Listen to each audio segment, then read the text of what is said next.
Pues sin duda un libro muy interesante que hace un recorrido por las principales novelas que tienen como personaje principal a los dictadores, que en Latinoamérica pues hay bastantes y muchos de donde y sigue habiendo. Y sigue habiendo. Platícame un poco cómo es que se desarrolló este libro y cuál fue tu criterio para seleccionar ciertas obras y cuáles no, y cuáles son las que forman parte del estudio.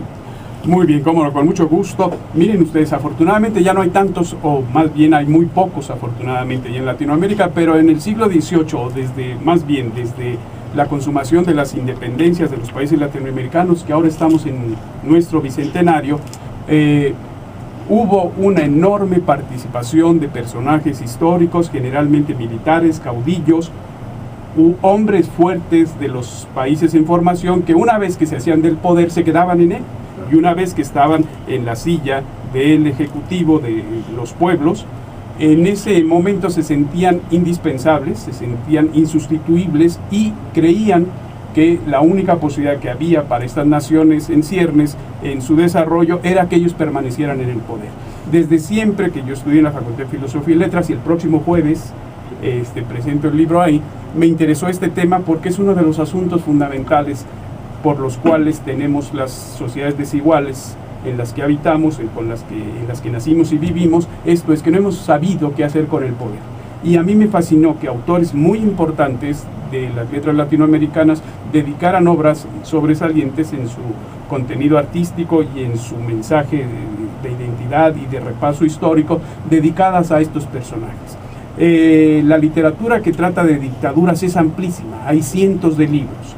Tú, Juan Carlos, me mencionabas cómo hice esta selección. Bueno, en primer lugar, yo escojo obras que nada más traten a la figura del dictador, no a las dictaduras. Entonces, el libro no se centra en periodos dictatoriales, sino en figuras que hacen del poder el intento de serlo absoluto y que sea muy amplio. Escojo con base en criterios literarios, sociales, históricos y artísticos aquellas obras más destacadas. E inicio con Tirano Banderas en 1925, su publicación, también, ¿verdad? Y la última que conocemos, que fue una gran obra que parecía que la beta ya estaba agotada, pero que figura en la actualidad como un gran libro, La Fiesta del Chivo, del peruano Mario Vargas Llosa. Sin duda, los autores tienen una importancia estilística, pero también una responsabilidad social. Y es justamente lo que hacen los autores, que voltean a su realidad y la plasman en la obra. De esa selección, ¿cuál dirías tú que es, digamos, de las novelas más logradas en este equilibrio de estilo y la cuestión de crítica social? Para mí, sin duda, la más lograda es El recurso del método de Alejo Carpentier, por eso le dedico 45% de mi libro.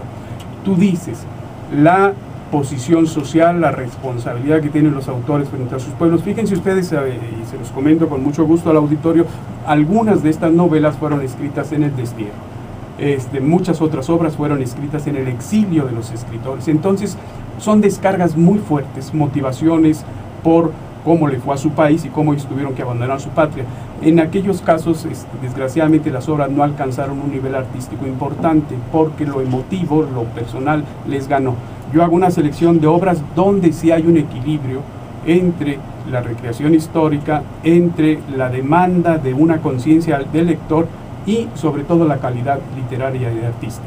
Hablabas aquí en el prólogo justamente de las obras abiertas, a lo cual se refería Humberto Eco, ¿no? De dejar un poco al lector que juzgara un poco lo que el autor plasmaba, ¿no? Sin tanto que el escritor diera su opinión de...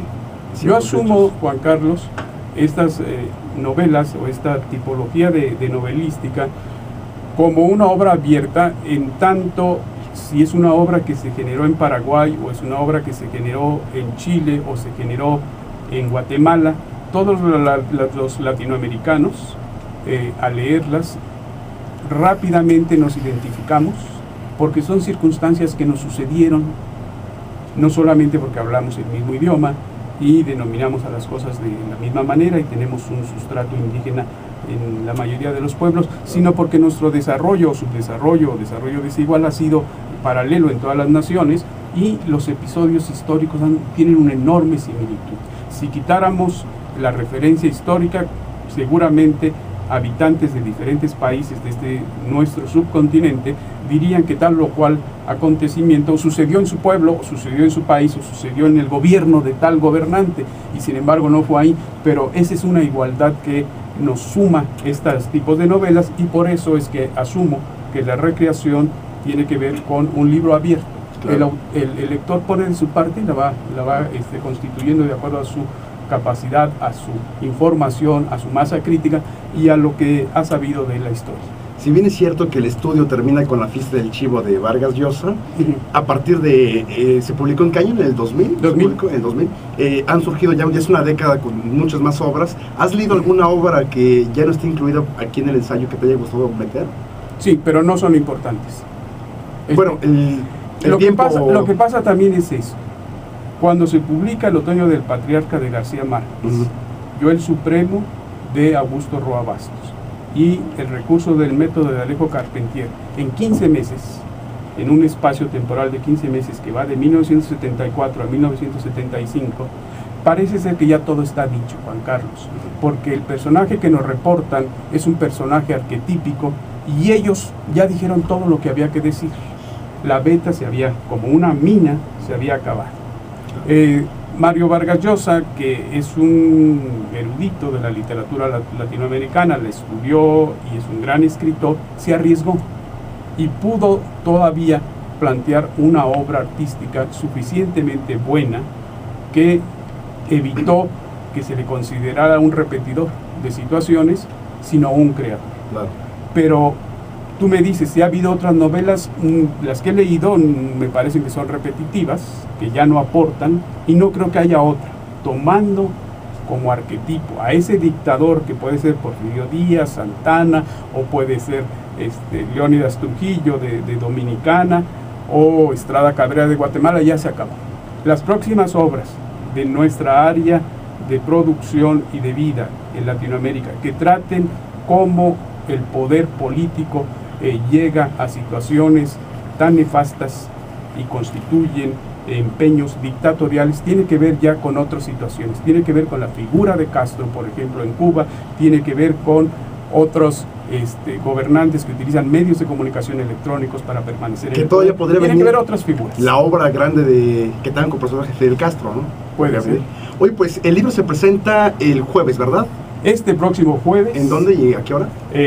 Próximo jueves 5 de la tarde, Facultad de Filosofía y Letras de la Universidad Nacional Autónoma de México, entrada libre, en el auditorio de Actos. El libro ya está a la venta. ¿Y sabes el costo? ¿Cuánto cuesta el libro? Es muy barato.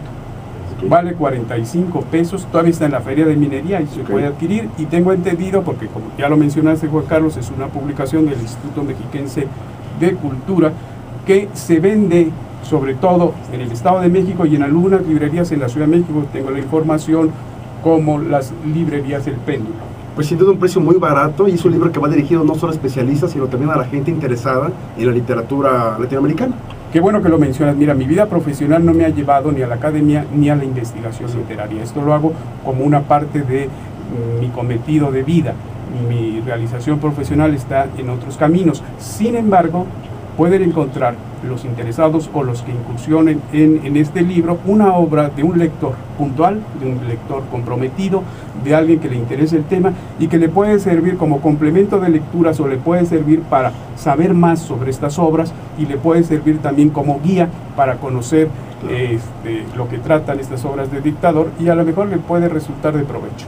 Pues ahí está hecha la recomendación: El dictador latinoamericano en la narrativa, de Luis Ernesto Pío Orozco. Pues te agradezco mucho tu presencia aquí en el programa y pues gracias. Juan Carlos, es un placer visitarlos. Es la primera vez que venía a la 1440. Un saludo al auditorio, al titular de la emisión, y me dio gusto estar con ustedes aquí en el poder de la discrecionalidad. Además hay que mencionar que pues don Pío Orozco es un gran un agente de radio, ¿no? Muchos años dirigiendo Radio Educación, y bueno, y ahorita con una responsabilidad en derechos humanos, ¿verdad?